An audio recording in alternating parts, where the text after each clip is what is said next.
delongas, fique em pé comigo e abra sua Bíblia para o Evangelho de João, capítulo 3, verso 16. É um texto muito conhecido, difícil alguém que não conheça esta parte da Escritura, e vamos pensar sobre uma história de amor.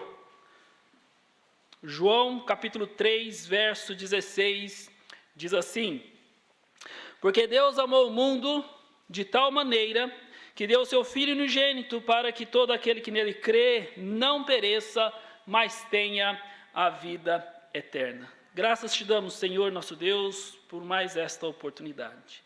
Fala aos nossos corações, que a tua palavra seja recebida como palavra do Senhor, não como palavra de homem. Ajuda-nos a transmitir a tua mensagem. Esta é a nossa oração em nome de Jesus. Amém. Podeis assentar. O irmão Davi estava falando desse frio incomum. Em Assis também está frio. Você está reclamando aqui. Lá é 0, -1, -2, chegamos a -4.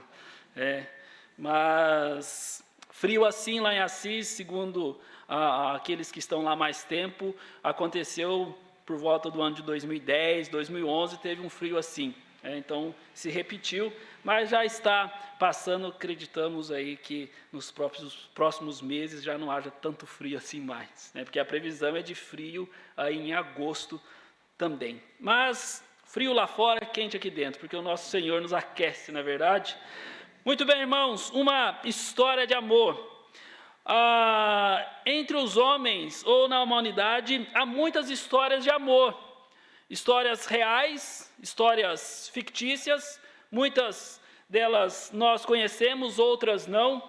O irmão Davi citou o Titanic, que foi sucesso aí na década de 90, filas enormes para assistir o filme, e naquela trama toda, há ali uma história de amor que é contada, na verdade, e muitas outras histórias, e geralmente essas histórias de amor entre a humanidade terminam em tragédia. Romeu e Julieta, Titanic,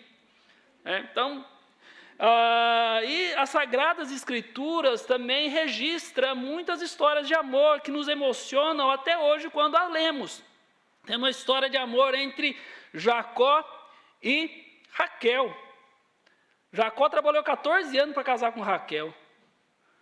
Isso é amor, irmãos. Isso é amor. Ainda bem que o senhor Maurino não exigiu isso de mim. Eu teria que trabalhar 14 anos para casar com a Adriana, e eu trabalharia porque eu a amo. Não é verdade? Temos a história de amor entre... a história de amor não entre uma mulher e um homem, mas história de amor, de amizade, Davi e Jonatas, não é verdade? Uma história linda, Ruth e a sua sogra Noemi, tantas outras que quando nós as lemos, isso enche o nosso coração de emoção, nós ficamos movidos por isso, mas nenhuma dessas histórias, irmãos, é tão marcante, significante para nós quanto a história de amor de um Deus maravilhoso para com o homem, para com a humanidade. E a razão pela qual a história de amor de Deus para com o homem é maior e melhor e mais sublime é por causa das suas características. E quais são essas características desse amor de Deus para com a humanidade? Em primeiro lugar, a palavra de Deus nos diz que a história de amor de Deus é um amor incondicional. Veja que o texto diz que, porque Deus amou. A Bíblia não dá razões porque Deus amou, a Bíblia simplesmente diz porque Deus amou. A condição do mundo não foi levada em consideração por Deus para Ele amar. Quando nós lemos os Evangelhos, a Bíblia diz que o mundo estava em trevas. E isso não fez com que Deus deixasse de amar, mas mesmo nessas condições, Deus amou incondicionalmente. E o homem não melhorou de lá para cá, muito pior, tem piorado, na verdade, a humanidade tem piorado, mas isso não tem sido levado em conta porque Deus continua amando. Deus continua a mostrar o seu amor, e de fato a razão do amor de Deus está nele mesmo, não no homem. não na criação, mas nele mesmo, porque Deus é amor, e a Bíblia assim afirma. Mas o amor de Deus não só é incondicional, mas também o amor de Deus é universal. Veja que o texto vai dizendo, porque Deus amou o mundo. Ou seja, Deus ama a sua criação. E dentro deste contexto aqui de João 3,16, está em evidência o ser humano, coroa da criação de Deus. Deus então ama a todos igualmente. Não há discriminação no amor de Deus. Deus ama todos os homens, seja ele pecador ou não. Aliás, todos os homens são pecadores, né? Seja ele um pecador arrependido ou não. Não importa a condição deste homem, Deus o ama, porque é criação, e Deus ama a sua criação, Deus ama o homem, e Deus prova este amor enviando Jesus e aceitando o seu sacrifício na cruz. Romanos 5,8 diz que Deus prova o seu amor, sendo ainda nós pecadores, em que Cristo morreu por nós. Então não importa a condição em que o homem está, Deus o ama.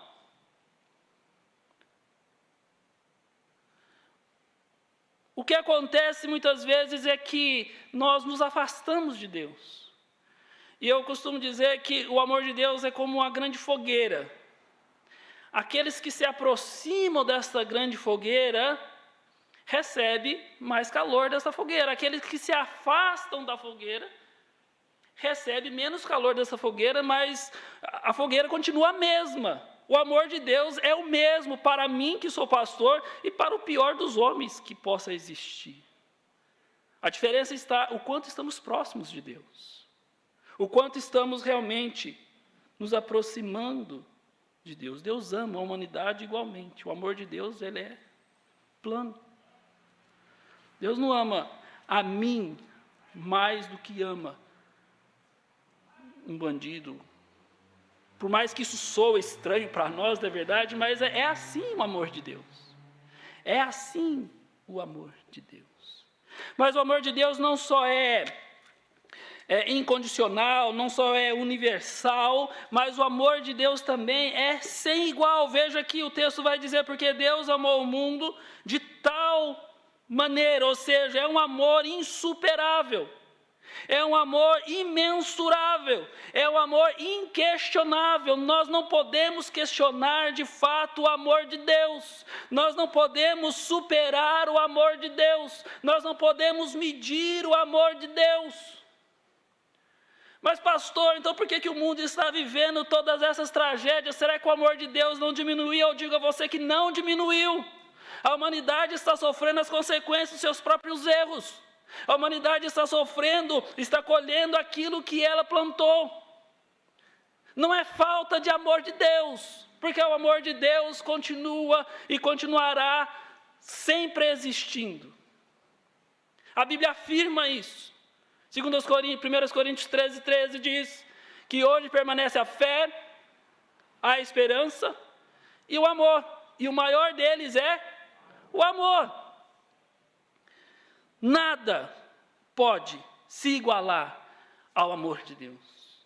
Por mais belas sejam as histórias de amor que nós citamos na introdução da mensagem, nenhuma delas pode ser comparada com o amor de Deus. O amor de Deus não só é sem igual, mas também é um amor sacrificial. Veja que o texto vai dizendo que Ele deu o seu Filho. Porque deu o seu Filho. Sabe, irmãos, Deus levou às últimas consequências o seu amor. Filipenses capítulo 2 vai descrever o que Jesus fez, deixando a sua glória, deixando os céus, baixando até nós, caminhando conosco, vestindo a roupa humana. Ele desceu a este mundo. Lembro-me da mensagem que o pastor pregou sobre um estranho amor, na verdade. Ele desceu a este mundo podre, esse mundo sujo, esse mundo realmente imundo. Ele desceu até nós, caminhou conosco, viveu conosco, nos ensinou como devemos agradar a Deus. E a palavra de Deus diz no Evangelho de João que Ele, tendo-os amado, amou até o fim. Ou seja, o amor de Deus foi levado às últimas consequências. E isso, irmãos, sem Deus ser amado, porque a Bíblia diz que Deus nos amou primeiro, por isso nós podemos amar, porque Deus tomou a iniciativa de nos amar e eu não sei porquê. Deus é aquele que ama, sem ser amado. E estas características faz com que o amor de Deus seja um amor perfeito, seja um amor infalível, seja um amor que realmente não tem falhas. O amor entre nós, há falhas, não é perfeito. O amor do meu pai pode falhar, o amor de minha mãe pode falhar, o amor do meu esposo pode falhar, o amor da minha esposa pode falhar, o amor dos meus filhos pode falhar, mas o amor de Deus não falha, irmãos, porque é um amor perfeito. As suas características fazem deste amor um amor perfeito.